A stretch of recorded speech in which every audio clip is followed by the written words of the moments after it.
In the lecture on Richard Parker, I mentioned that frequently what really bothers people about that situation is that Richard Parker didn't give his consent to the three other sailors to be killed and served up as the evening meal.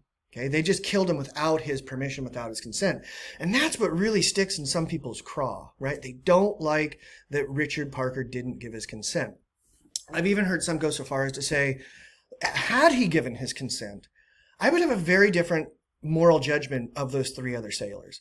I might, think that their cannibalism is kind of gross, a little ghastly, but I would think much less severely about the immorality of their actions than I do when Richard Parker didn't give his consent. And I would ask you to reflect upon that for a second. When you think about the situation as it unfolded and Richard Parker not giving his consent, do you judge those three sailors more harshly than you would had Richard Parker given his consent to be killed and eaten?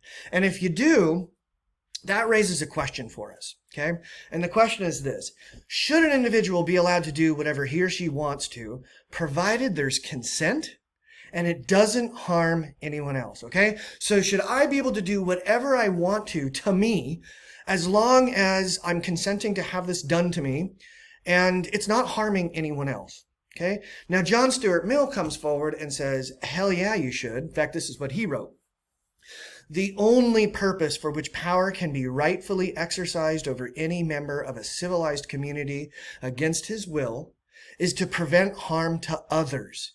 His own good, either physical or moral, is not a sufficient warrant, okay? So from Mill's perspective, anybody can do anything they want to themselves as long as it's not hurting anybody else, and trying to protect that person from themselves by exercising power over them is not morally permissible, Mill says. Okay, now there's two questions that we can raise here. One is there any action that we can take that impacts only us? It has absolutely no impact on anybody else. And I would submit to you that the list of those actions is pretty small, because it seems like everything we do, from the food we choose to eat, from the car we choose to drive, to the restaurant we choose to patronize, to where we choose to live, I mean, there's a whole bunch of things. Seems like everything we do has some degree of impact on others. Right? And so then the question might not be, does it have any impact? Instead, it might be, does the degree of impact on others serve as justification for stepping in and preventing this person from doing what they're consenting to do to themselves? The second question we might raise in response to Mill is, if it's true that utilitarianism prizes the greatest good for the greatest number, then could we make the argument that we're going to produce the greatest good for the greatest number by compelling people to be the best kinds of people they can be? Okay, and here's what I mean. So think about what we can do with the law in order to promote particular kinds of moral values. How can we use the law to compel people to become certain kinds of people that result in the greatest good for the greatest number? I'll give you some examples. In New York City, they banned, I think it's fountain drinks, the ones like you get at the gas station. They banned fountain drink containers that were 32 ounces or greater, okay? And their argument was, it's not good for people to be drinking gallons of Coke or root beer. And not only is it not good for people, it's not good for our society, because when people drink these sugary drinks, there's an impact on the dental industry, there's an impact on the healthcare industry, and so on and so forth, okay? So just because it seems like me having my big gulp doesn't impact anybody else, New York City's argument was, no, it absolutely does. It has a direct impact on the costs that our health system incurs, okay? Same kind of argument with smoking, right? So we've watched over the years more and more restrictions on smoking and more taxes on tobacco products. And again, the argument here is smoking is not only bad for others who are exposed to the smoke, it's also bad for smokers. So we're going to put what's called, I think I call it a vice tax. We're going to make you pay more as a way of disincentivizing you from doing this thing that's bad for you. Even if you're doing this in the privacy of your own home and nobody else can smell your cigarette smoke, we still want to disincentivize you doing this. And of course, you can see that same kind of legal moralism related to drug use. And you can take a look at what's happened up in Portland, Oregon, right? Portland. Portland, a couple of years ago, said, you know what I put into my body is none of your business.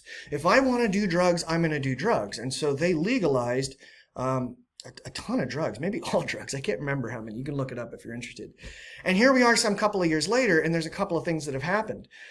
The streets are just filled with people who are zonked out. You can see this if you go to San Francisco, right? That the slunch, the fentanyl hunch, where people are kind of standing up but asleep. So you've got now this huge impact on the city of these people that are just zonked out and completely non-functional. And you've also got this, enormous impact on law enforcement and the healthcare community. And so now Portland is saying, like, hey, maybe we need to bring back some of those laws against drugs, because it doesn't seem to be the case that allowing anybody to put anything into their bodies that they consent to is something that doesn't have a huge impact on the rest of us. Okay. Same thing might be said with some health conditions like anorexia. Okay. Should we just say, well, you're anorexic, big deal, that's your prerogative? Or should we intervene and say, no, you need to have medical treatment forced upon you? Same thing with prostitution. We're now euphemistically calling this sex work, okay? And the argument is, look, if I want to use my body, or this person wants to use her body for the purpose of sex work, what business is that of yours? And then there are other people that come forward and they say, well, a couple of things, right? There seems to be this conflicting message that we don't want to objectify women, but we also want to make sure that we're fully in support of women objectifying themselves. And that seems to be somewhat contradictory. And then, of course, study after study shows that even in places where prostitution is legalized and regulated, there's still a lot of impact on others. And people could argue a psychological and physiological impact on the person who's engaged in this kind of work. Think about things like our seatbelt laws.